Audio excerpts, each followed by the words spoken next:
നമസ്തേ. നമസ്തേ. Double barrel പ്രേക്ഷകർക്ക് ഇലക്ഷന്റെ exit result വന്നതിന്റെ പശ്ചാത്തലത്തിൽ ഒരു പുതിയ എപ്പിസോഡിലേക്ക് സ്വാഗതം. ഞങ്ങളുടെ ഇതുവരെയുള്ള വീഡിയോകൾ നിങ്ങൾക്ക് ഇഷ്ടപ്പെടുന്നുണ്ട് എന്ന് പ്രതീക്ഷിക്കുന്നു. ഞങ്ങളുടെ വീഡിയോകൾ ലൈക്ക് ചെയ്യുക, ഷെയർ ചെയ്യുക, ഞങ്ങളുടെ ചാനൽ സബ്സ്ക്രൈബ് ചെയ്യുക, ബെൽ ബട്ടൺ അമർത്തുക.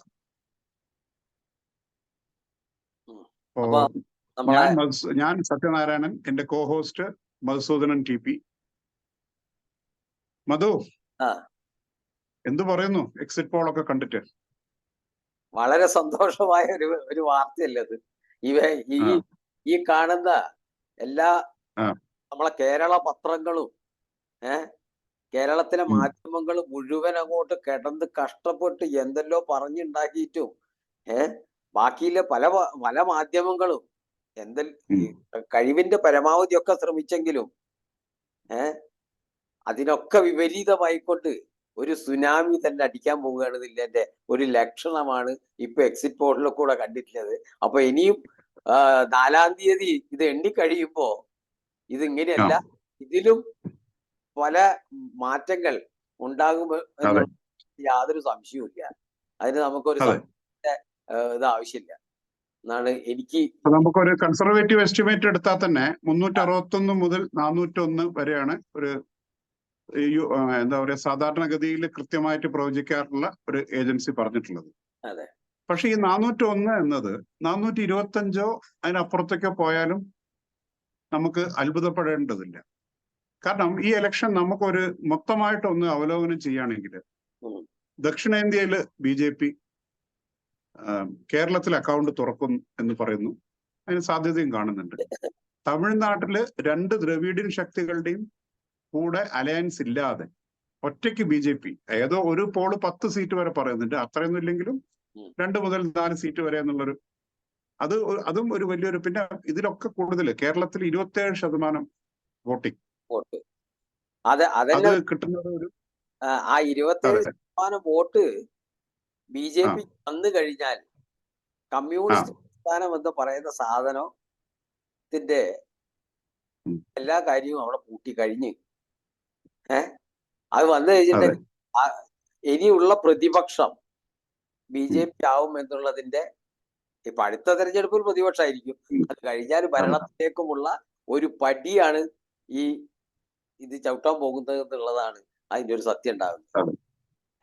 അത് കൂടാതെ ഈ കേരളത്തിൽ മാത്രം ഒതുങ്ങുന്നില്ല. പ്രശസ്ത വിജയങ്ങൾ എന്ന് പറയാവുന്ന ഒന്ന് ഒറീസ, അതിപ്രശസ്ത വിജയം. അതായത് ആരും എന്താ പറയാ ഇത് മുൻകൂട്ടി പ്രവചിക്കാൻ പറ്റാത്ത വിധത്തിൽ BJP തകർത്തു കളഞ്ഞു BJD അവിടെ ലോക്സഭാ ഇലക്ഷനിൽ. പിന്നെ അതുപോലെ തെലുങ്കാന 5 മാസം മുമ്പ് ഒരു ഇലക്ഷൻ കഴിഞ്ഞ് കോൺഗ്രസിന് നല്ലൊരു ഭൂരിപക്ഷം കൊടുത്ത് മുന്നോട്ട് വന്ന ഒരു സംസ്ഥാനം. അവിടെ BJP കോൺഗ്രസിനെ നിഷ്പ്രഭമാക്കുന്നു.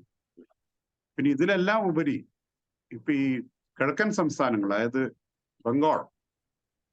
ബംഗാളില് BJP ബഹുദൂരം മുന്നിലും TMC പിന്നിലും ആകുന്നു. അവിടെ കമ്മ്യൂണിസ്റ്റ് പാർട്ടിക്ക് ഉണ്ടായ പതനം, ആ മമത ഉണ്ടാക്കി കൊടുത്ത പതനം ഉണ്ടല്ലോ, ആ സമയത്ത് ഉണ്ടായ അതേ റിസൾട്ട് തന്നെയാണ് ഇവിടെ ഇപ്പോ വീണ്ടും സംഭവിക്കാൻ പോകുന്നത്. അത് ഈ TMCന്റെ അധപ്പതനം ഇവിടുന്ന് അങ്ങോട്ട് തുടങ്ങി എന്നുള്ളതിന്റെ ഒരു നേർക്കാഴ്ചയാണ് അവിടെ കാണുന്ന സീറ്റ്. അവിടെയും പിന്നെ ആകെ ഒരു ഡൗട്ട് മറ്റേ ഉണ്ടായിരുന്നത് കർണാടകത്തെ പറ്റിയായിരുന്നു. കർണാടകവും BJP തൂത്തുവാരാണ്. കർണാടകത്തിലെ ഏറ്റവും വലിയൊരു പ്രത്യേകത എന്ന് പറയുന്നത് ജനതാദൾ സെക്യുലറും ആയിട്ടുള്ള ആ അലയൻസ്, ദേവഗൌഡയുടെ പാർട്ടിയായിട്ടുള്ള അലയൻസ് വളരെ ഭംഗിയായിട്ട് വർക്കാവുന്നുണ്ട്. 2 കൂട്ടരും തമ്മിൽ അങ്ങോട്ടും ഇങ്ങോട്ടും വോട്ട് ട്രാൻസ്ഫർ വരുന്നുണ്ട്. അപ്പോ കർണാടകം BJP സംശയങ്ങളെല്ലാം മാറ്റി ശക്തമായ തിരിച്ചുവരവ്. അതും ഈ പറഞ്ഞ മാതിരി അസംബ്ലി തിരഞ്ഞെടുപ്പ് കഴിഞ്ഞ് അധികമായിട്ടില്ല അല്ലെ? അധികമായിട്ടില്ല. ഒരു വർഷം ആവാൻ പോകുന്നല്ലേ ഉള്ളൂ. അത്രേ ഉള്ളൂ. കഴിഞ്ഞ ഒരു വർഷം ആവുന്നു, അത്രേ ഉള്ളൂ.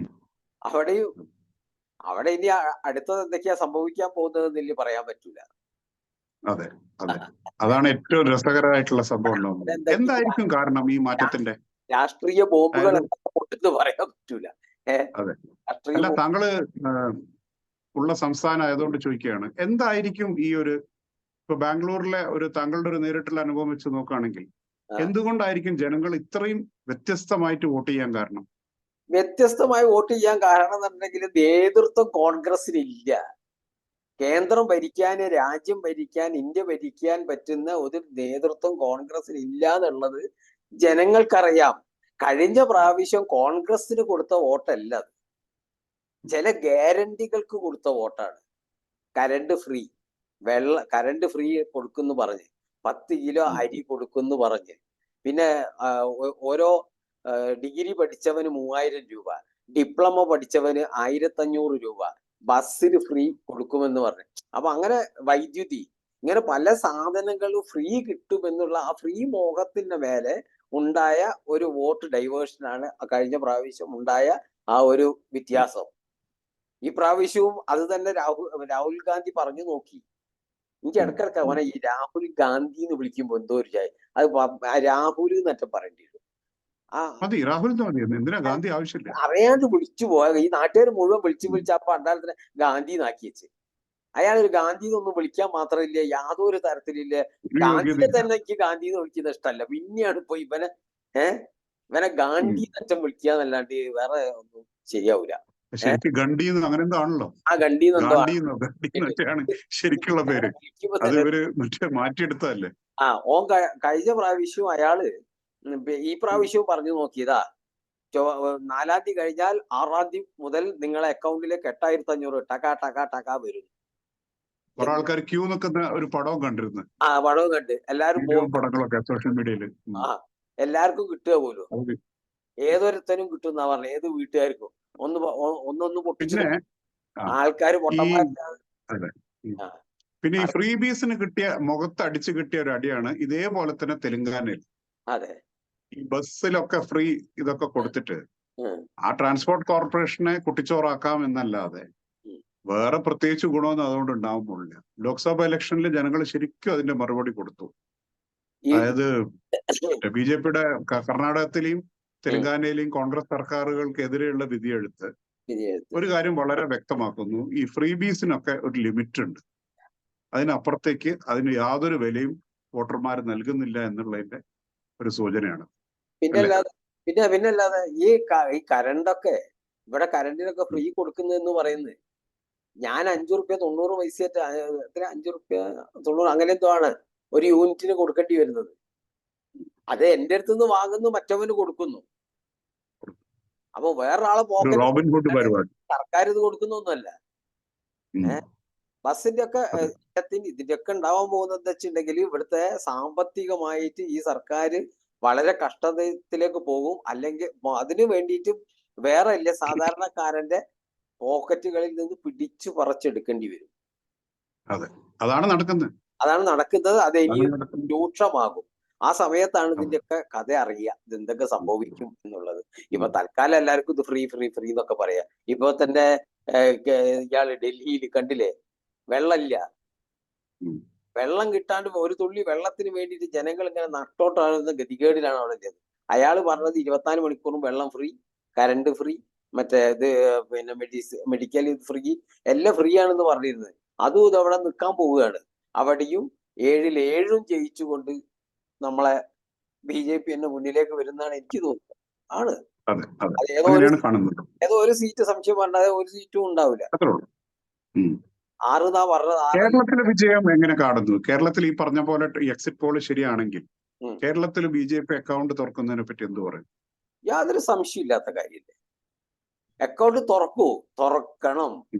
ഈ പ്രാവശ്യം കൂടി തുറക്കാൻ പറ്റിയിട്ടില്ലെങ്കിൽ കേരളത്തിലെ BJPനെ തൽക്കാലം പൂട്ടിവെക്കുന്നതല്ലേ, ഒരു പരിപാടി നിർത്തിയിട്ട് വേറെന്തോ പണിക്ക് പോകുന്നതല്ലേ. കാരണം ഈ മോദി എന്ന് പറയുന്ന അദ്ദേഹം അത്രയും മെനക്കെട്ടിട്ട് പിന്നെ എല്ലാ തരത്തിലുള്ള പിന്തുണയും സെൻട്രലിൽ നിന്ന് കൊടുത്തിട്ട് പാർട്ടീനെ മുന്നോട്ട് എത്തിക്കാൻ നോക്കിയിട്ടുണ്ട്. അതിന് എന്തെങ്കിലും ഇവർക്ക് ആർക്കും പണിയെടുത്തിട്ട് അതൊന്നും ചെയ്ത് മുന്നോട്ട് പോകാൻ പറ്റിയില്ലെങ്കിൽ ഈ പരിപാടി മുന്നോട്ട് പോവാത്തയാ നല്ലത്. പിന്നെ കേരളത്തിലെ ജനങ്ങളും ഇവര് പറയുന്ന ഈ വിഡ്ഢിത്തങ്ങളിൽ കുടുങ്ങിയിട്ട് ഇങ്ങനെ ഒരു പോക്കറ്റിൽ കുടുങ്ങി ഇങ്ങനെ കളിക്കാതെ ഒന്ന് ചിന്തിക്കേണ്ട സമയം അതിക്രമിച്ചു കഴിഞ്ഞിരിക്കുന്നു. അതിക്രമിച്ചു കഴിഞ്ഞെങ്കിൽ ന്യൂനപക്ഷമായാലും വേണ്ടില്ല, ന്യൂനപക്ഷം വരെ ചിന്തിക്കണം, രാജ്യത്തിന് വേണ്ടി ചിന്തിക്കേണ്ട സമയമായി കഴിഞ്ഞു. ഇത് രാജ്യത്തിന് വേണ്ടിയിട്ടൊന്നല്ല ചിന്തിക്കുന്നത്, എന്തോ പറഞ്ഞ് എന്തോ ചെയ്യുകയാണ്. അതെ.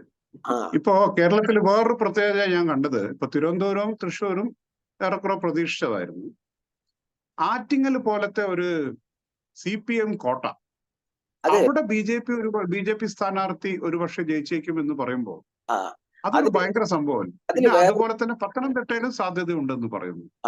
അതിൽ വേറൊരു കാര്യമുണ്ട്. ഈ ആറ്റിങ്ങൽ മുരളീധരൻ ഈ അഞ്ച് വർഷത്തില് മുഴുവൻ സമയവും കേരളത്തിന്റെ മറ്റെവിടെ പോയില്ലെങ്കിലും ദിവസം ആറ്റിങ്ങലിൽ ഉണ്ടായിരുന്നു.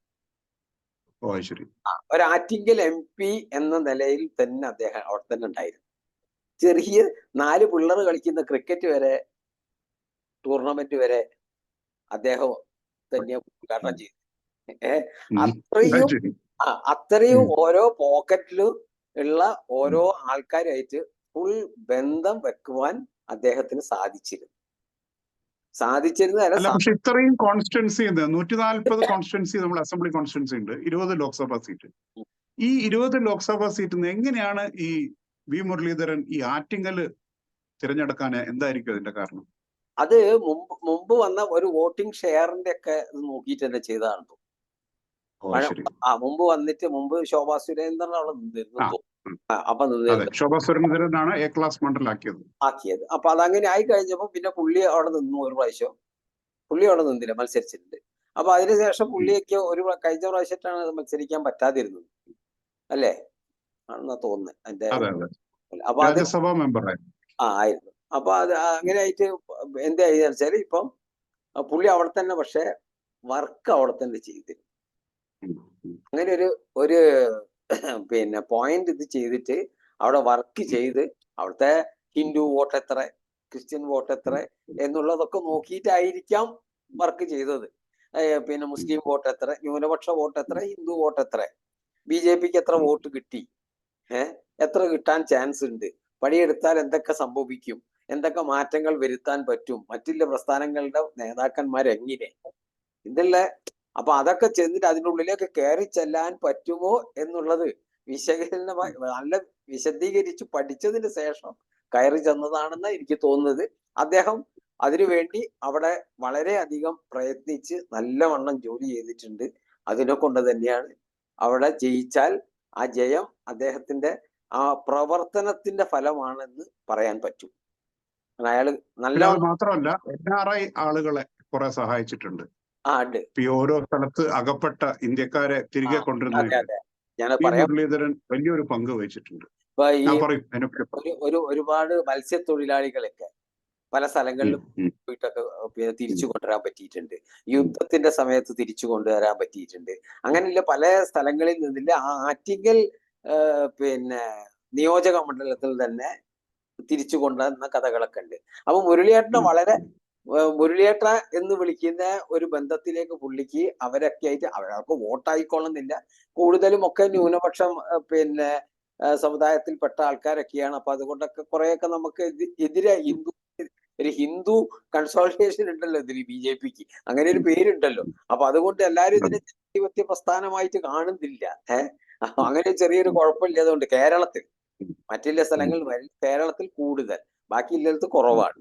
അപ്പൊ ഈ കേരളത്തിലുള്ള ജനങ്ങൾക്ക് ആ മനസ്സിന്റെ അകത്ത് അങ്ങനെ ഒരു ഇഞ്ചക്ഷൻ കയറ്റി വിട്ടത് കൊണ്ട് അത് പിന്നെ കുറച്ച് പ്രയാസമാണ്. എന്നാലും അദ്ദേഹത്തിനെ കാണുമ്പോ എന്താ മുരളിയേട്ട എന്താന്നൊക്കെ ചോദിച്ച് പിന്നെ സംസാരിക്കുന്ന ആ ഒരു ലെവലിലേക്ക് അദ്ദേഹത്തിന് അവിടെ കൊണ്ടുപോകാൻ സാധിച്ചിട്ടുണ്ട് എന്നാണ് എനിക്ക് അവിടെ പോയി മനസ്സിലാക്കാൻ പറ്റിയത്. പിന്നെ കഴിഞ്ഞ വേറൊരു കാര്യം, ഈ സ്ഥിരമായിട്ട് ഒരു സ്ഥലത്ത് ഒരു കോൺസ്റ്റിറ്റ്യുവൻസി ഫോക്കസ് ചെയ്ത് വർക്ക് ചെയ്താല് അതിന്റെ ഫലം കിട്ടും എന്നതിന്റെ തെളിവ് ഒന്ന് തൃശ്ശൂർ നമ്മൾ കണ്ടു, പിന്നെ ഇവിടെ ആറ്റിങ്ങൽ ഒന്ന് പറയുന്നു. ഇതുപോലെ ഒറീസയില് സംബിത് പാത്ര എന്ന് പറഞ്ഞ BJPയുടെ ബ്രില്യൻ സ്പോക്സ് പേഴ്സൺ കഴിഞ്ഞ ഇലക്ഷനിൽ തോറ്റു. പക്ഷെ അതിനുശേഷം അദ്ദേഹം ഒറീസയിലെ മത്സരിച്ച കോൺസ്റ്റിറ്റ്യുവൻസിയിൽ നിന്ന് മാറിയിട്ടേ ഇല്ല. അവിടെ എപ്പോഴും അദ്ദേഹത്തിന്റെ സാന്നിധ്യം ഉണ്ടായിരുന്നു.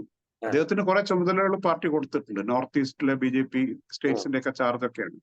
പക്ഷെ എന്നാലും സമയം കിട്ടുമ്പോഴൊക്കെ അവിടെ വന്നിട്ട് അവിടുത്തെ ലോക്കൽ യൂണിറ്റും അവിടുത്തെ ജനങ്ങളുടെ പ്രശ്നങ്ങളായിട്ടും എല്ലാം ഇടപഴകി. അപ്പൊ ഇത് BJPയുടെ ഈ ഫോർമുല ശരിക്കും വിജയിക്കുന്നുണ്ട് എന്നുള്ളതിന്റെ ഒരു തെളിവും കൂടിയല്ലേ ഈ ആറ്റിങ്ങലിൽ ഇപ്പൊ ഇങ്ങനെ ഒരു വിജയ സാധ്യത ഉണ്ട് എന്ന് പറയുന്നത് പോലും. അതേമാതിരിയാണല്ലോ ഇപ്പൊ സ്മൃതി ഇറാനി പിന്നെ ജയിച്ചത്. അതൊക്കെ അങ്ങനെയാണല്ലോ. അവര് ആദ്യം തോൽക്കല്ലേ ഇത് അല്ലേ? ആദ്യത്തെ പ്രാവശ്യം തോറ്റതിന് ശേഷം അവിടുന്ന് പോയിട്ടില്ല. അവിടുന്ന് ജനങ്ങളുടെ ഇടയിൽ ഇറങ്ങി ജനങ്ങളുടെ ആവശ്യങ്ങൾക്ക് വേണ്ടി പ്രവർത്തിച്ച സമയത്ത് പിന്നെ ജയമുണ്ടായി. ഇപ്പൊ അതൊരു സീറ്റായി മാറി. അതേ തരത്തിലാണ് നമ്മൾ പ്രവർത്തിച്ചെടുത്തിട്ടുണ്ടെങ്കിൽ ജനങ്ങളെ മനസ്സിന്റെ അകത്തേക്ക് ഇറങ്ങാൻ തുടങ്ങിയാൽ ഇനി എന്ത് തന്നെ ആര് പറഞ്ഞാലും നമുക്ക് അവിടെ വിജയം ഉണ്ടാകും എന്നുള്ള കാര്യം നിശ്ചയമാണ്. അതാണ് പത്തനംതിട്ടയെ പറ്റി എന്ത് പറയുന്നു? പത്തനംതിട്ടയിൽ അതേമാതിരി ഒരു ക്രിസ്ത്യൻ കൺസോളിഡേറ്റഡ് ഒരു മണ്ഡലമാണത്. പ്രത്യേകിച്ച് പെന്തകോസ്തുകാരുടെ ഒരു മണ്ഡലം കൂടിയാണെന്നാണ് കേട്ടത്. അപ്പൊ അതില് മണ്ഡലല്ല, ഏകദേശം 1.5 ലക്ഷം വോട്ടോളം സാന്നിധ്യമുണ്ട്. ഒരു 1.5 ലക്ഷം വോട്ടോളം ഈ പെന്തകോസ്ത് പിന്നെ സഭകൾക്കുണ്ട്. അപ്പൊ ആ സഭയിൽപ്പെട്ട ആ വോട്ടിനെ കുറച്ച് BJPക്ക് അനുകൂലമാക്കാൻ സാധിച്ചിട്ടുണ്ട് എന്ന് കേൾക്കുന്നതേ പറയാൻ പറ്റൂ. യോഹന്നാന്റെ ആ ഒരു ഗ്രൂപ്പും സപ്പോർട്ട് ചെയ്തിരുന്നല്ലോ. അവര് പബ്ലിക്കായിട്ട് സപ്പോർട്ട് അനൗൺസ് ചെയ്തിരുന്നു. അവിടെ നിന്നത് 3 ക്രിസ്ത്യൻ ബിലീവേഴ്സ് ചർച്ച്. 3 യോഹന്നാന്റെ ബിലീവേഴ്സ് ചർച്ച്. അപ്പൊ ഇത് 3 ക്രിസ്ത്യൻ പിന്നെ ആൾക്കാരാണ് നിന്നത്. പക്ഷെ ആന്റണിക്ക് ഒരു മകൻ എന്ന് പറയുന്ന ആ ഒരു ഇത് അവിടെ ഉണ്ട്, കിട്ടിയിട്ടുണ്ട്. അത് കിട്ടിയിട്ടുണ്ട്. അപ്പൊ അതുകൊണ്ട് ക്രിസ്ത്യൻ വോട്ടുകൾ ഒന്നുകൂടി അടുപ്പിക്കാൻ പറ്റിയിട്ടുണ്ട് എന്നുള്ള കാര്യത്തിന് സംശയമില്ല. അതേ തരത്തില് ഒരു ചെറിയത് കേൾക്കുന്നത്, ഇവരുടെ അമ്മ ഈ പെന്തകോസ്ത് മിഷണറിയുമായിട്ട് കൂടുതൽ ബന്ധമുണ്ടോ എന്ന് സംശയമുണ്ട്. അനിൽ ആന്റണിയുടെ അമ്മയ്ക്ക് അങ്ങനെ ഒരു ബന്ധമുണ്ടോ? അപ്പൊ അതുകൊണ്ട് അങ്ങനെ ഒരു ചാൻസിലൂടെ വോട്ട് അവിടെ നിന്ന് ചെടുക്കാൻ പറ്റിയിട്ടുണ്ട് എന്ന് കേൾക്കുന്നു. ചില ഈ ഉള്ളിൽ നിന്ന് വന്ന ചില വിവരങ്ങൾ വെച്ച് പറയുകയാണ്. അങ്ങനെ കേട്ടു. അപ്പൊ അതുപോലെ തന്നെ അവിടെ ആന്റണി വളരെ അൺപോപ്പുലർ ആയിട്ടുള്ള ഒരു കാൻഡിഡേറ്റ് ആണെന്ന് പറയുന്നത്. അദ്ദേഹം ഈ പള്ളിയും പട്ടക്കാരന്റെ ഒക്കെ കുറെ ഇതുകൊണ്ട് ജയിച്ചു വരുമായിരുന്നെങ്കിലും അദ്ദേഹം ഒരു കാര്യവും ചെയ്തിട്ടില്ല എന്നാണ്. ഇടവഴി വരെ വൃത്തിയാക്കിയിട്ടില്ല. ഒരു ചെറിയ ഇടവഴി അതുവരെ വൃത്തിയാക്കിയിട്ടുണ്ടാവില്ല. ഒരു ഓട ക്ലീൻ ആക്കുന്ന പണി കൂടി അയാൾ ചെയ്തിട്ടുണ്ടാവും. ചിലപ്പം പറയാ പഞ്ചായത്ത് മെമ്പർ ചെയ്യണ്ട, ഞാൻ ചെയ്യേണ്ടതല്ല. എന്നാൽ അത്രയും പോലും ഒരു പഞ്ചായത്ത് മെമ്പറെ പണി പോലും അദ്ദേഹം എടുത്തിട്ടില്ല എന്നാണ് അവിടെ അന്വേഷിച്ചപ്പോ കിട്ടിയത്. അവിടുന്ന് തോമസ് ഐസക് അവിടെ ഒരു സ്ട്രോങ് കാൻഡിഡേറ്റ് അല്ല. അയാളുടെ ഗ്ലാമർ ഒക്കെ പോയി. അയാള് വിഡ്ഢിത്തങ്ങൾ മാത്രം പറയുന്ന ഈ കോഴിക്ക് 80 ഉറുപ്പ്യാക്കും, മറ്റേന്ന് ഇതാക്കും, ഇത് നോട്ട് അച്ചടിക്കുക, അങ്ങനത്തെ വിഡ്ഢിത്തങ്ങൾ മാത്രം പറയുന്ന ഒരു വിവരക്കെട്ട ആളായിപ്പോയി. അയാൾ എങ്ങനെ ഒരു സാമ്പത്തിക ശാസ്ത്രജ്ഞനായി എന്നുള്ളത് പിന്നെ എനിക്ക് മനസ്സിലാവുന്നില്ല.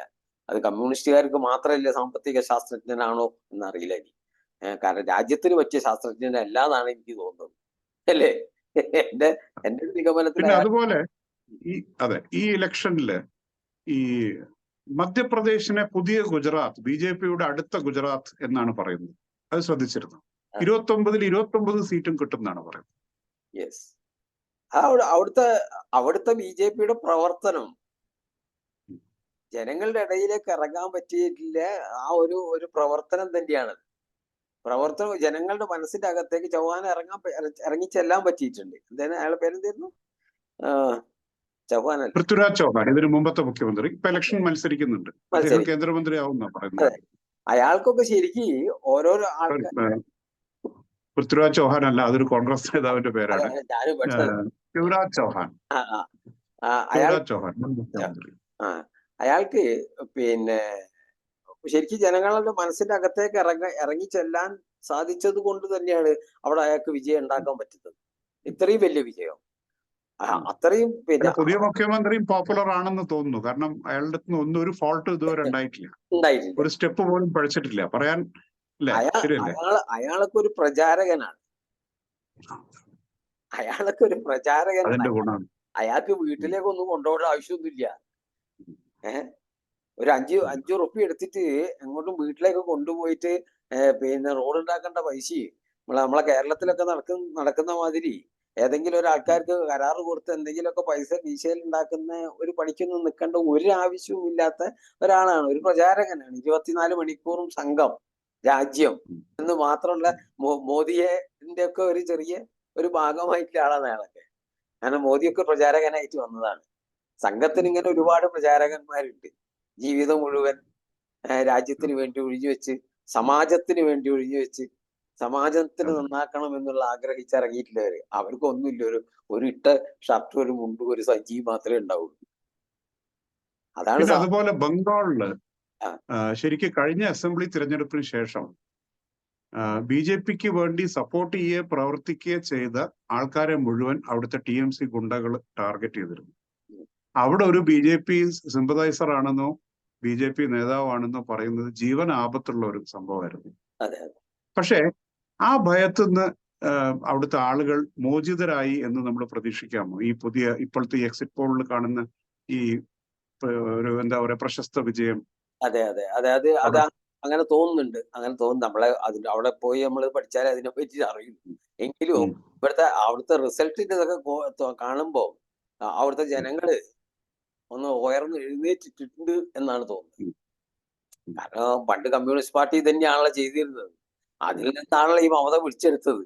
ഈ മമത പിടിച്ചെടുത്ത ഈ സാധനത്തിനെ തിരിച്ചു പിടിക്കാനില്ല ഇതേമാതിരത്തെ വിവരമില്ല ആൾക്കാർ വേറെ ഉണ്ടാവും എന്നുള്ള കാര്യത്തിൽ യാതൊരു സംശയമില്ലല്ലോ, അല്ലേ? ജനങ്ങളെ മനസ്സിന്റെ ചരിത്രം ആവർത്തിക്കുന്നു അല്ലേ ശരിക്കും ബംഗാളില്. ജനങ്ങളെ വല്ലാതെ അടിച്ചമർത്താൻ നോക്കി കഴിഞ്ഞിട്ടുണ്ടെങ്കിൽ അതൊന്നും നടക്കുന്ന കാലഘട്ടമല്ലെന്ന്. ഇന്ന് അതൊന്നും നടക്കൂല. അതൊക്കെ പണ്ട് 30 കൊല്ലോ കമ്മ്യൂണിസ്റ്റുകാരെ അടിച്ചമർത്തിയിട്ട് എല്ലാരും മൂലക്കിട്ട്. അതൊരു കാലഘട്ടമായിരുന്നു.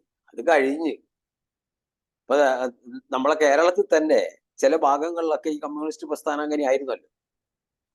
ഇപ്പൊ തലശ്ശേരി കണ്ണൂരൊക്കെ ഒരു കുറി തൊട്ടിട്ട് നടക്കാൻ പറ്റൂലായിരുന്നു. ഓൻ BJPക്കാരനെ അറസ്റ്റുകാരനെ വെച്ചാൽ എവിടുന്നാണ് വിട്ടുവരിക എന്നറിയില്ല. അങ്ങനെയുള്ളൊരു പിന്നെ സംഗതി ആയതല്ല ശരി കണ്ണൂര് ഭാഗത്തൊക്കെ നടത്തിയിരുന്നത്. അതേ തരത്തിലൊക്കെ തന്നെ അതേ സെയിം സ്വഭാവം കമ്മ്യൂണിസ്റ്റുകാരന് ഒരു വ്യത്യസ്തമായ സ്വഭാവം ഉണ്ടാവില്ല. അതേ സ്വഭാവം തന്നെയായിരുന്നു ബംഗാളിൽ ഉണ്ടായിരുന്നത്. അതിനെ അടിച്ചമർത്തിക്കൊണ്ടാണ് മമത എണീച്ചു വന്നത്. പക്ഷെ ജനങ്ങൾക്ക് വേണ്ടിയായില്ല, ആ സ്ത്രീക്ക് വേണ്ടിയോ അല്ലെങ്കിൽ എന്തിനോ വേണ്ടിയോ. അധികാരത്തിന്റെ ഒരു പിന്നെ എന്താ പറയണ്ട, അധികാരത്തിന്റെ ഒരു സുഖം ഉണ്ടല്ലോ, അതിങ്ങനെ ആസ്വദിക്കുക എന്നുള്ളതായിരുന്നു ആ സ്ത്രീന്റെ ഒരു. അല്ലാതെ പുറമെ എന്ത് നടക്കുന്നു, ജനങ്ങൾക്ക് എന്ത് വേണം എന്നുള്ളത് ചിന്തിച്ചില്ല. അതിനുവേണ്ടി ആർക്കൊക്കെയോ ആധാർ കാർഡ് ഉണ്ടാക്കി കൊടുത്ത് ആർക്കൊക്കെയോ വോട്ടുണ്ടാക്കി. ആരാണ് എന്താണ്, രാജ്യത്തിന് ദ്രോഹമാണോ രാജ്യത്തിന് ദോഷമാണോ എന്നൊന്നും ചിന്തിച്ചിട്ടില്ല. അതാണ്. പിന്നെ അതുപോലെ നമ്മള് ബീഹാറിലേക്ക് നോക്കുകയാണെങ്കിൽ ബീഹാറിൽ ശരിക്കും നിതീഷ് കുമാർ ഒരു സ്പെൻഡ് ഫോഴ്സ്, അതായത് ശക്തിയെല്ലാം ക്ഷയിച്ച ഒരു നേതാവ് എന്നുള്ളൊരു റോളിലേക്കാണ് സാധാരണ മീഡിയയും പിന്നെ ബാക്കി രാഷ്ട്രീയക്കാർ പലരും അങ്ങനെയൊക്കെ പറയുന്നുണ്ടായിരുന്നു. പക്ഷേ എക്സിറ്റ് പോൾ ഫലങ്ങൾ എടുത്തു നോക്കുകയാണെങ്കിൽ BJP തിരക്കില്ലാണ്ട് അവർക്ക് അത്യാവശ്യം നല്ല ഒരു പെർഫോമൻസ് കാഴ്ചവെക്കാം. അതിനോട് ഏകദേശം അടുത്ത പെർഫോമൻസിന് നിതീഷ് കുമാറിന് കാഴ്ചവെക്കാൻ സാധിച്ചു. അതിന് മോദി ഫാക്ടർ ഭയങ്കരമായിട്ട് സഹായിച്ചിട്ടുണ്ട് എന്നുള്ളത് ഒരു സത്യമാണ്. എന്ത് പറയുന്നു? ആണ്, അതൊരു യാഥാർത്ഥ്യം തന്നെയാണ്. കാരണം അവിടെ ഇയാള് എന്ത് തന്നെ ആയാലും ജനങ്ങളെ മനസ്സിന്റെ അകത്ത് അയാൾ ജീവിക്കുന്നുണ്ട്. അതിന് അയാളെ പിടിച്ചിറക്കാൻ പറ്റിയിട്ടില്ല. അയാൾ എന്തൊക്കെയായിരുന്നെങ്കിൽ രാഷ്ട്രീയങ്ങൾ അയാൾ പലതും കളിച്ചിട്ടുണ്ടെങ്കിൽ അയാൾ ജനങ്ങളെ ഒഴിവാക്കിയിട്ട് കളിച്ചിട്ടില്ല. അത് അയാളെ പൊളിറ്റിക്സ് അയാൾ ഇവിടുന്ന് അങ്ങോട്ട് പോയിട്ടുണ്ട്, അവിടുന്ന് ഇങ്ങോട്ട് പോയിട്ടുണ്ട്. പിന്നെ ഒരു കൂടുമാറ്റം അയാൾക്ക് ഇപ്പൊ ഒരു രസാന്ന് തോന്നുന്നു.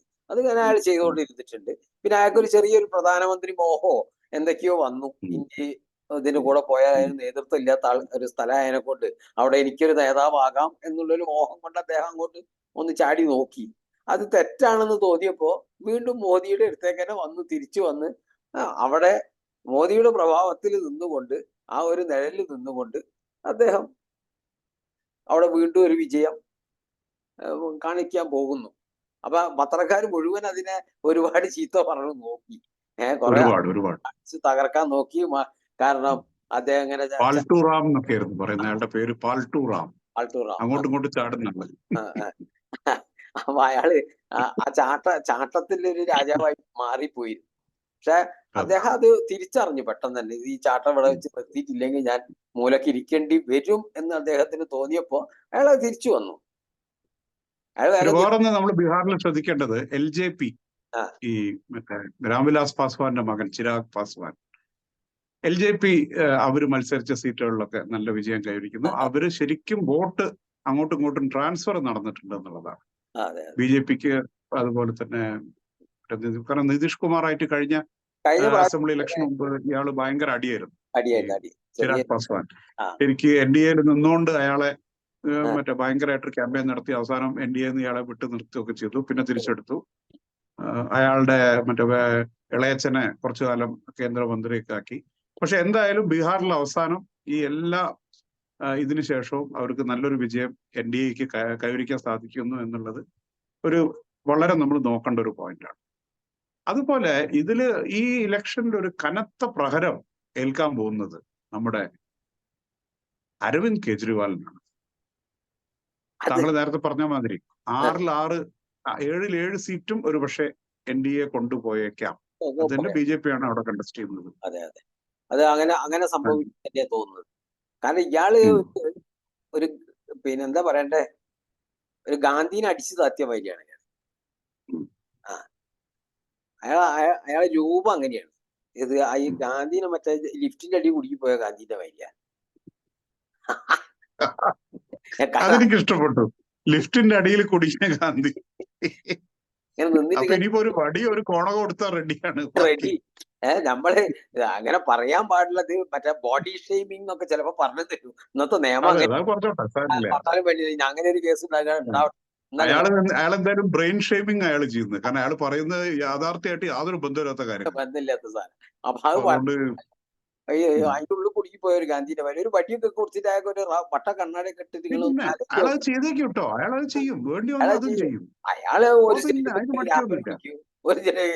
രാമനെ വിളിക്കൂ, ഒരു സ്റ്റേജിൽ ഹനുമാനെ വിളിക്കൂ. ഹനുമാന്റെ ആളാണ് രാമനെ എടുത്ത് BJP എടുത്തോണ്ട് മൂപ്പര് ഹനുമാനെ പിടിച്ചിരിക്കും. ഹനുമാനെ എടുത്ത് അങ്ങനെ എന്ത് കള്ളത്തരവും ചെയ്യാൻ തയ്യാറായിട്ടുള്ള ഒരു മനുഷ്യനാണ്. ജനങ്ങൾ മനസ്സിലാക്കിപ്പോയി.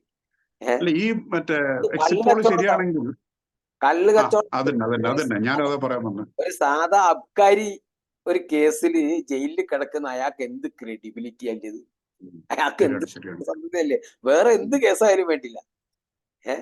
വേറെ എന്തെങ്കിലുമൊക്കെ ഒരു അഴിമതി കാര്യങ്ങളൊക്കെ വരും. അതൊക്കെ ഭരണത്തിൽ ഇരിക്കുമ്പോൾ പല ഇതും ഉണ്ടായിന്ന് വരും. ആ സമയത്ത് ചിലപ്പോ കോടതിയിൽ പോയി ജയില് പല സംഗതികൾ ഉണ്ടായിട്ട് രാജ്യത്ത് വരെ കിടന്നിട്ടില്ല എന്നൊന്നും പറയില്ല. പക്ഷേ അതല്ല, ഇത് അറിഞ്ഞുകൊണ്ട് കള്ള് കച്ചവടം നടത്തിയിട്ട് കള്ള് കച്ചവടം നടത്തി പൈസ ഉണ്ടാക്കാൻ നോക്കിയിട്ട് ജയിലിലായ ആളാണ്. ഇപ്പൊ പറയുന്നത് പാർട്ടിക്ക് വേണ്ടിയിട്ടാണ്, എനിക്ക് വേണ്ടിയിട്ടല്ല എന്നൊക്കെയാണ് തീർക്കാൻ നോക്കുന്നത്. അതിനു വേണ്ടിയിട്ട് ബാക്കി കൂടെ ഉണ്ടായ നേതാവ് ഇന്നും ജാമ്യം കിട്ടാണ്ട് കിടക്കുന്നു. അങ്ങനത്തെ ഒരു പ്രസ്ഥാനത്തിന് ഡൽഹി പോലത്തെ ഒരു സ്ഥലത്ത് വിജയിപ്പിക്കും എന്ന് എനിക്ക് തോന്നുന്നില്ല. അത്ര വിജയമില്ലാത്ത ആൾക്കാരായിരിക്കില്ല എന്നാണ് എനിക്ക് തോന്നുന്നത്. ആൾക്കാര് അതുപോലെ വേറൊരു കാര്യം കൂടി ഉണ്ടായി. ഇയാള് ജയിലിൽ നിന്ന് പുറത്തു വന്ന് പഞ്ചാബിൽ പോയി ക്യാമ്പയിൻ ഒക്കെ ചെയ്തെങ്കിലും അവിടെ 2ാം സ്ഥാനത്ത് പോലും അല്ല ആപ്പ്, 3ാം സ്ഥാനത്തേക്ക് പിന്തള്ളപ്പെട്ടിരിക്കുന്നു. BJP 2 മുതൽ 4 സീറ്റ് വരെ ജയിച്ചേക്കുന്നതാണ് പറയുന്നത് പഞ്ചാബിൽ. BJPയുടെ ഒരു ശക്തി കേന്ദ്ര ആയിട്ട് കൂട്ടാൻ പറ്റാത്ത സ്ഥലം. പിന്നെ കോൺഗ്രസ് 1ാം സ്ഥാനത്ത്, BJP 2. അതും കഴിഞ്ഞിട്ടുള്ള സ്ഥാനം ആപ്പിന് കിട്ടുമെന്നാണ് എക്സിറ്റ് പോൾ പലതും കാണിക്കുന്നത്. അങ്ങനെയാണെങ്കിൽ കേജ്രിവാളിന്റെ ഈ അറസ്റ്റും ഡ്രാമയും എല്ലാം വെറുതെ ആയി. അയാൾ പോയിട്ട് ഈ ക്യാമ്പയിൻ ചെയ്തിട്ട് നിങ്ങൾ എനിക്ക് വോട്ട് ചെയ്താൽ ഞാൻ ജയിലിൽ പോകേണ്ടി വരില്ല എന്ന് പറഞ്ഞത് എല്ലാം പോയി എന്നുള്ളതിന്റെ ഒരു സംശയമുണ്ട്. കോടതി BJPക്ക് ഒന്നും കൂടി ഉഷാറായിക്കോട്ടെ വിചാരിച്ചിട്ട് കോടതി ഒരു ജാമ്യം കൊടുത്ത് വിട്ടതാണോന്ന് അറിയില്ല. ആയിക്കോട്ടെ, കാരണം ആ ജാമ്യം കൊടുത്തപ്പോ അമിത്ഷാ ഒക്കെ ശരിക്കും നീരസം പ്രകടിപ്പിച്ചിരുന്നു. അൺയൂഷ്വൽ വേർഡിക്ട് എന്നൊക്കെ പറഞ്ഞിരുന്നു. പക്ഷേ ശുദ്ധൻ ദുഷ്ടന്റെ ഫലം ചെയ്ത പോലത്തെ ഒരു കേസായി പോയി ആപ്പിന്. കേജ്രിവാളിന് ജാമ്യം കിട്ടി. ഈ രാഹുൽ ഗാന്ധി എന്നും ഇങ്ങനെ രാഷ്ട്രീയത്തിൽ ഉണ്ടാവണം എന്നുള്ളത് BJPക്ക് ഒരു ആവശ്യമാണ്. അയാൾ എന്ത് രാഷ്ട്രീയത്തിൽ ഉണ്ടാവണം? ഇറ്റലിക്കൊന്നും പോയിക്കളയരുത്. കാരണം അയാളെ നാവ് എന്നും BJPക്ക് ഗുണാണ്. നമ്മൾ ചില സ്ഥലത്തൊക്കെ എഴുതിയില്ലേ ഗുരുവായൂരപ്പൻ ഈ വീടിന്റെ ഐശ്വര്യം എന്നൊക്കെ എഴുതിയൊക്കെ അല്ലേ. അതേമാതിരി BJP ഓഫീസിന്റെ മുന്നിലൊക്കെ ഒന്ന് എഴുതി വെക്കണോ, രാഹുൽ ഗാന്ധി ഈ പാർട്ടിയുടെ ഐശ്വര്യം ഐശ്വര്യം എഴുതി വെക്കണോ. അതേമാതിരി തന്നെയാണ് ഇയാളിപ്പോ അവിടുന്ന് വിട്ടതെന്നാണ് എനിക്ക് തോന്നുന്നത്. കണ്ടറിഞ്ഞ് കോടതിക്ക് തന്നെ മനസ്സിലായിരുന്നു ഇയാൾ ജാമ്യത്തിൽ ഇറങ്ങിയിട്ട് ഒരു 10 ദിവസം പുറത്തു പോയിരിക്കട്ടെ, കാരണം BJPക്ക് ഒരു 10 സീറ്റ് കൂടട്ടെ, അതിനു വേണ്ടി കൊടുത്തു വിട്ടതാണെന്ന് തോന്നുന്നുണ്ട്. കാരണം അങ്ങനെയല്ലോ എന്തൊക്കെയോ വിളിച്ചു പറയുക, എന്തെല്ലോ ചെയ്യുക. രാഷ്ട്രീയപരമായിട്ട് ഒരു പൊളിറ്റിക്കൽ ഇതായിട്ട് ഒരു നയമോ രാജ്യത്തിന് വേണ്ടി ഞാൻ എന്തെങ്കിലും ചെയ്യുമോ അതൊന്നല്ല പറയുന്നത്. നരേന്ദ്രമോദി നരേന്ദ്രമോദി നരേന്ദ്രമോദി ഇത് തന്നെ 24 മണിക്കൂറും പറയുക, എന്ത് കാര്യം. പിന്നെ നമ്മൾ വേറൊരു വളരെ ഇമ്പോർട്ടന്റ് ആയിട്ടുള്ള ഒരു വലിയ സ്റ്റേറ്റ്, അതായത് മഹാരാഷ്ട്ര. എന്റെ ഓർമ്മ ശരിയാണെങ്കിൽ 48 സീറ്റായിട്ടുണ്ട്. മഹാരാഷ്ട്രയില് പണ്ട് 30-34 സീറ്റൊക്കെ കോൺഗ്രസിന് പുഷ്പം പോലെ കിട്ടിയിരുന്ന ഒരു സ്ഥലം 3 സീറ്റിലേക്ക് ഒതുങ്ങുന്ന പറയുന്നത്. 3 മുതൽ 4 സീറ്റ് വരെ മാക്സിമം. അത് തന്നെ ചിലതിൽ സംശയമാണ്. കിട്ടരുത്, അതും കിട്ടാൻ പാടില്ല. കാരണം ഈ ശിവസേന എന്ന് പറയുന്ന ആ പ്രസ്ഥാനവും ജയിക്കാൻ പാടില്ല.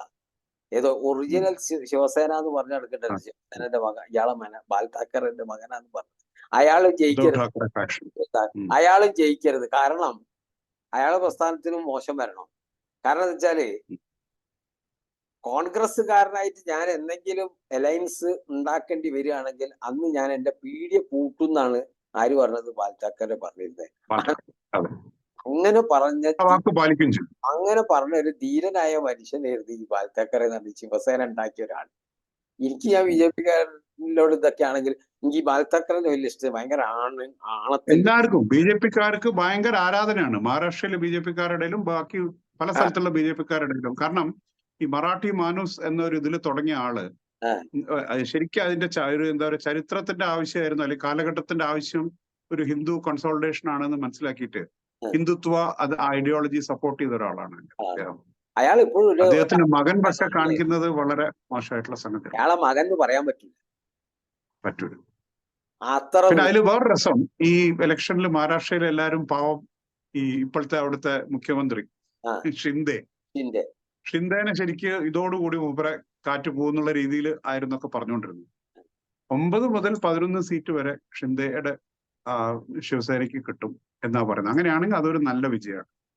ഉദ്ധവ് ബാൽ ഠാക്കറെ ഫാക്ഷന് കുറച്ചുകൂടി സീറ്റുകൾ, അവർ കൂടുതൽ സീറ്റ് മറ്റൊരിടത്തൊക്കെ അടികൂടി മേടിച്ച് മത്സരിച്ച്. പക്ഷെ എന്നാലും ഷിൻഡേ സേന എനിക്ക് തോന്നുന്നു ഒരു 15 സീറ്റൊക്കെ മത്സരിച്ചിട്ടുള്ളൂ. അതിന് 10 മുതൽ 11 വരെ എന്ന് പറഞ്ഞാൽ ഭയങ്കര സ്ട്രൈക്ക് റേറ്റ് ആയി. അതേസമയം മറ്റൊരു അടി കൂടിയിട്ട് ഈ ഉദ്ധവ് ഠാക്കറെയുടെ ഫാക്ഷൻ ഇത്രയും സീറ്റ് കൂടുതൽ സീറ്റ് മത്സരിച്ചിട്ട് അവസാനം അവര് 10ഓ 11ഓ, അതും മറ്റേ ചില സീറ്റൊക്കെ ടഫ് ഫൈറ്റാണ്, അത്രേ ഉള്ളൂ എന്നാണ് നമ്മൾ ഈ എക്സിറ്റ് പോൾ ഫലങ്ങൾ പലതും പറയുന്നത്. അപ്പൊ അങ്ങനെയാണെങ്കിൽ ഷിൻഡേ ശരിക്ക് ഏകദേശം രക്ഷപ്പെട്ടു.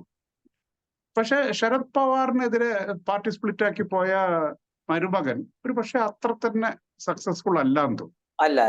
അവിടെ ശരത് പവാർ ഫാക്ഷനാണ് കൂടുതൽ സീറ്റ് കിട്ടാൻ ചാൻസ് എന്ന് പറയുന്നു. അങ്ങനെ പറയുന്നുണ്ട്. പക്ഷെ ഇനി പറയാൻ പറ്റൂല, ജനങ്ങൾക്ക് ഇതൊക്കെ ഏകദേശം പഠിച്ചു.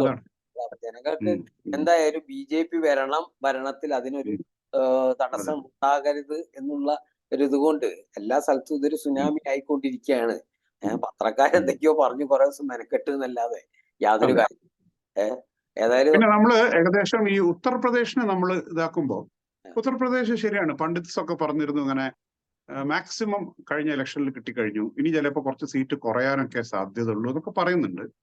ഇനി അത് പക്ഷെ അതെന്താ വെച്ചാൽ ഇനി അഥവാ അവിടെ സീറ്റ് ഈ പറഞ്ഞ മാതിരി ഇപ്പൊ നമ്മള് മറ്റേ ക്രെഡിബിൾ ആയിട്ടുള്ള പോള് പറയുന്നത് ആ സീറ്റ് കുറച്ച് കുറയുന്നൊക്കെയാണ്. പക്ഷെ അങ്ങനെയാണെങ്കിൽ പോലും 64 മുതൽ 71 സീറ്റ് എന്നൊക്കെയാണ് റേഞ്ച് വരുന്നത് 80-ല്.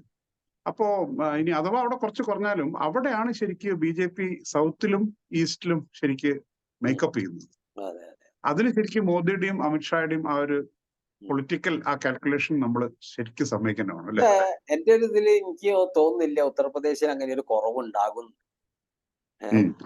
ഉത്തർപ്രദേശിലൊക്കെ ഈ പഴയ ആ ഒരു ബൂമും ഒച്ചയും വിളിയും ജനക്കൂട്ടവും ഇതൊന്നും കണ്ടിട്ടില്ല എന്നേ ഉള്ളൂ. അതൊന്നും ഇല്ലെങ്കിൽ ജനങ്ങളുടെ മനസ്സിന്റെ അകത്ത് ഇന്നിപ്പോ സുഖമായി ജീവിക്കുന്നത് ഒരു പ്രശ്നമില്ല, വളരെ സന്തോഷവാന്മാരാണ്, വലിയ നല്ലൊരു മുഖ്യമന്ത്രി, കാര്യങ്ങളൊക്കെ നടക്കുന്നുണ്ട്. അപ്പൊ അതൊക്കെ ആയതുകൊണ്ട് അത് തന്നെ മുന്നോട്ട് പോകണം എന്നുള്ള ഒരു ചിന്താഗതിയിലൂടെ ടോട്ടലി ഉള്ള വോട്ട് അങ്ങനെ തന്നെയാണ്. ഇന്ത്യ രാജ്യത്ത് മുഴുവൻ ഇന്ന് മോഡിക്ക് കിട്ടിയ വോട്ടും അത് അങ്ങനെ തന്നെയാണ്. ഈ കിട്ടിക്കൊണ്ടിരിക്കുന്നത് മറ്റന്നാൾ ഉണ്ടാവാൻ പോകുന്ന ആ ഒരു സീറ്റിന്റെ ഭൂമിയുണ്ടല്ലോ, ആ സുനാമി ഉണ്ടല്ലോ, ആ സുനാമി എന്ന് പറഞ്ഞാൽ തന്നെ അത് അങ്ങനെയാണ്. കാരണം ഈ രാജ്യം ആര് ഭരിക്കണം എന്നില്ല, ജനങ്ങൾ തീരുമാനിച്ചുറച്ചിരിക്കുക. പിന്നെ റോട്ടിൽ വന്ന് ഡാൻസ് കളിക്കേണ്ട ആവശ്യമൊന്നുമില്ല. കോൺഗ്രസ്സുകാരെ പ്രസ്സുകാരൊക്കെ പറഞ്ഞ അതാണ്, എല്ലാരും ഒരു മൗനത്തിലാണ്, ആരും ഒന്നും ചെയ്യുന്നില്ല. അങ്ങനെ ആര് BJPക്ക് വോട്ട് ചെയ്യണം എന്ന് ഉദ്ദേശിച്ചിട്ടുണ്ടോ അവർ ചെയ്തിരിക്കും. അല്ലാത്തവർ ഇനി ചെയ്യാൻ കാര്യമില്ല, ഇതുകൊണ്ടൊരു വലിയ ഗുണമില്ലാതെ എല്ലാവരും മിണ്ടാതെ മൂലക്ക് ഇരിക്കുന്നു, അത്രേ ഉള്ളൂ.